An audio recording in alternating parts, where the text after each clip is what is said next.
गर तेरी खता इतनी ही है कि तुमने अपने मुल्क से मोहब्बत की है।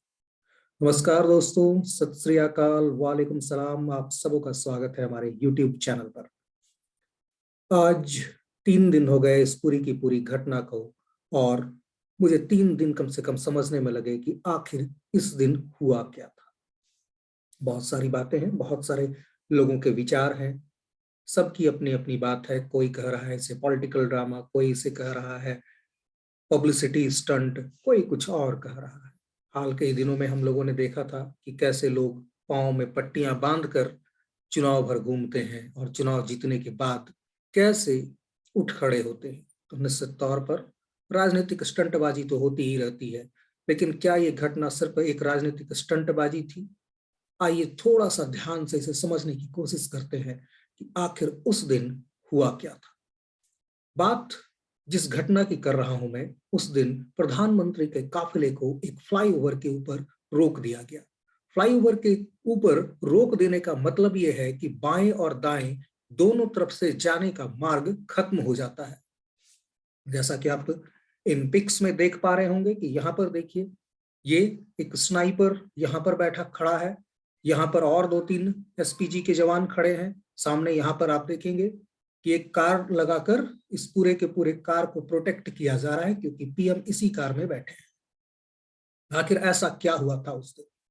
तो सबसे पहले आपको मैं थोड़ा सा इस पूरे के पूरे घटनाक्रम पर और विस्तार से बताता चलूं कि इस पिक्स को आप जरा दूसरे तरफ से भी देखिए।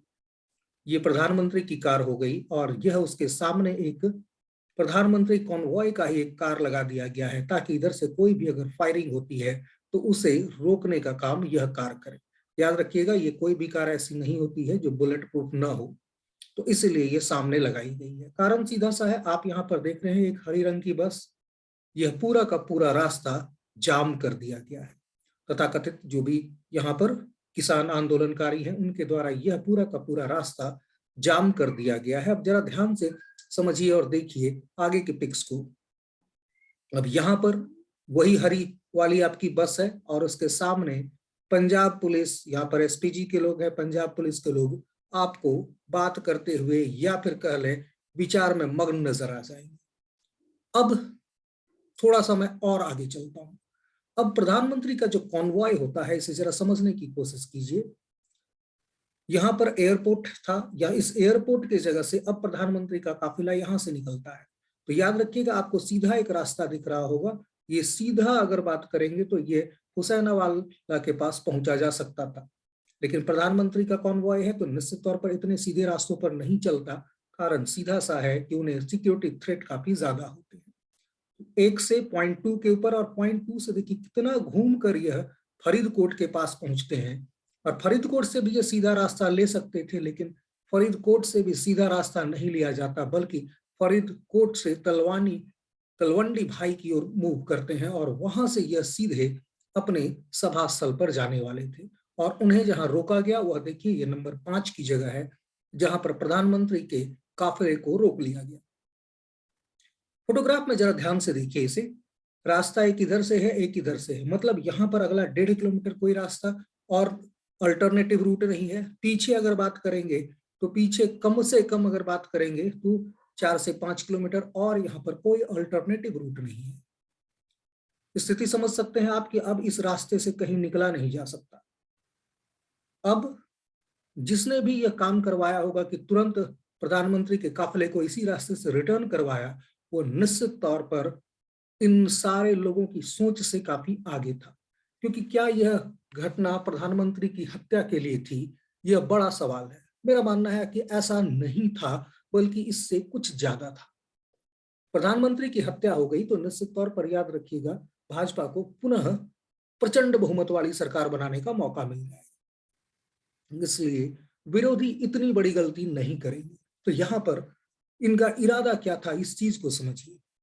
अभी जैसे यहाँ पर फ्लाईओवर पैक किया गया था, और अगर 10 मिनट और गुजर जाते तो ये फ्लाईओवर आपका पीछे से भी पैक कर दिया जाता 4 से 5 किलोमीटर। तो यहाँ पर तलवंडी भाई की तरफ से अगर ये पूरा का पूरा पैक कर दिया जाता, तब एसपीजी के पास एकमात्र विकल्प बचता कि वह गोलियां चलाए और गोलियां चलाकर रास्ता क्लियर करे।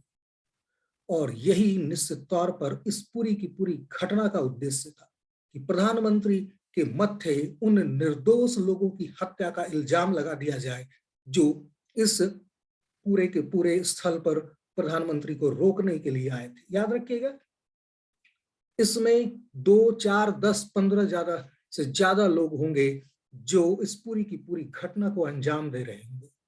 अदरवाइज बाकी जो भीड़ थी वह इनोसेंट किसानों की या इनोसेंट गांव वालों की थी, जिसको इस पूरे घटनाक्रम में कोई मतलब नहीं था, लेकिन केवल उन्हें उत्तेजित करके उन्हें किसानों के नाम पर बरगला कर लाया गया था। क्योंकि किसान आंदोलन तो कब का खत्म हो चुका है, सरकार ने वो तीनों कानून भी वापस ले लिए, तो फिर ये विरोध किस चीज का था।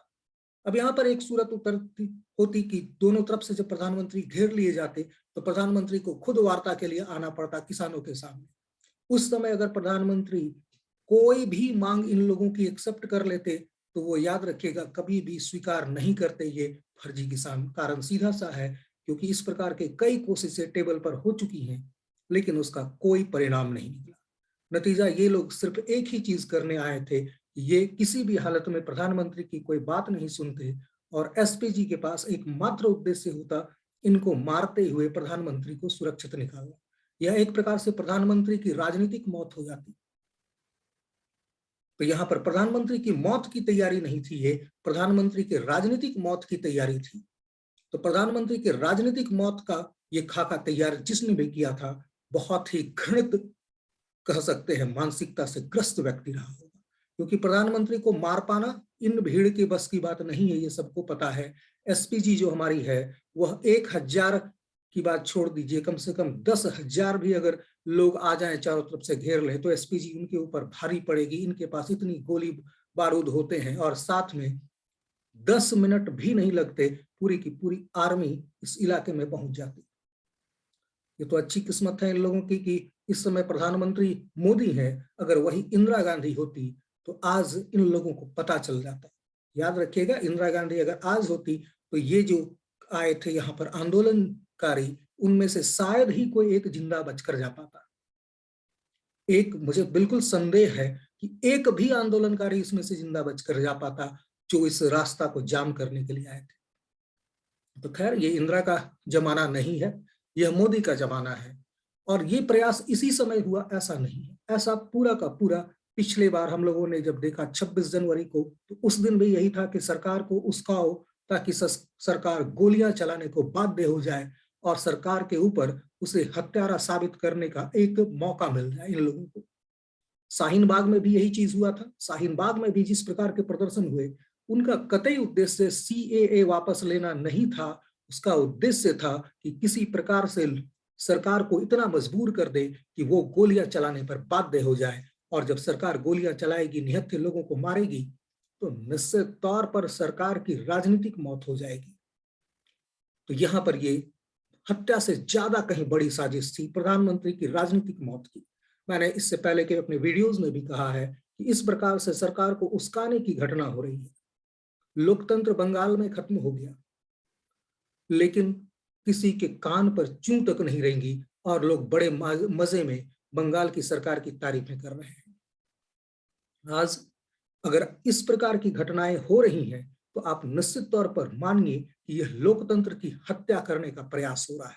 कारण सीधा सा है कि लोकतंत्र की हत्या कैसे हो रही है इस चीज को समझिए। क्योंकि जब लोकतंत्र में बहुमत की अवहेलना की जाएगी तो उसे लोकतंत्र की हत्या कहा जाए।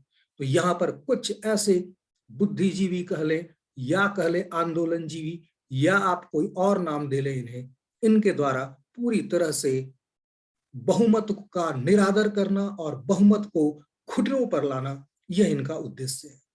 यहाँ पर आप एक भी व्यक्ति नहीं बता पाएंगे जो सीएए के बाद कहीं ना कहीं उसकी नागरिकता चली गई हो।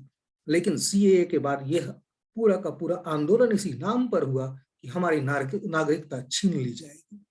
अब आप समझ सकते हैं कि यह घटनाक्रम किस प्रकार से आगे बढ़ रहा है।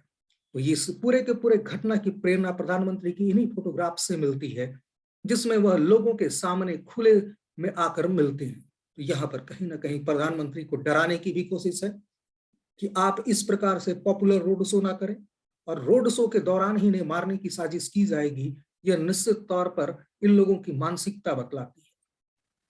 खैर, मारना और जीना दोनों के दोनों ऊपर वाले के हाथ होते हैं, लेकिन फिर भी मैं इतना ही कहूंगा कि यह प्रधानमंत्री की हत्या नहीं बल्कि उनकी राजनीतिक मौत की पूरी तैयारी थी। चलिए दोस्तों, इस पूरे के पूरे घटनाक्रम को मैंने एनालिसिस इसलिए आप लोगों के सामने व्यक्त किया क्योंकि बहुत सारे लोग ऐसे थे जो इस पूरे के पूरे घटनाक्रम पर विविध प्रकार से अपनी ऊल जलूल राय रख रहे थे। खासकर उसमें से पढ़े लिखे लोग ज्यादा हैं कि यह कहीं राजनीतिक स्टंट तो नहीं। यह राजनीतिक स्टंट नहीं है, याद रखिएगा। यह जिस व्यक्ति ने भी प्रधानमंत्री के कॉन्वॉय को वापस लौटने का निर्णय लेने को कहा, वह निश्चित तौर पर इन सभी लोगों से कहीं ना कहीं 10 कदम आगे है, क्योंकि और सिर्फ 15 मिनट की देर थी और यह पूरा का पूरा प्रधानमंत्री का कॉन्वॉय दोनों तरफ से घिर जाता और उसके बाद बिना गोलियां चलाए प्रधानमंत्री को निकालना इस भीड़ के बीच से असंभव हो जाता और यह होती प्रधानमंत्री की राजनीतिक मौत। इसी प्रकार का प्रधानमंत्री को गुजरात में भी फंसाने की कोशिश की गई थी, जब गोधरा में उस प्रकार का हत्याकांड किया गया और उसकी प्रतिक्रिया स्वरूप गुजरात हुआ। यहां पर फिर से इन्हें हत्यारा साबित करने की कोशिश की जा रही है। काम तो ये लोग करेंगे लेकिन इल्जाम मोदी पर आएगा, लेकिन लगता है इस बार भगवान मोदी के साथ है। चलिए, धन्यवाद, मिलता हूं अगले वीडियो में।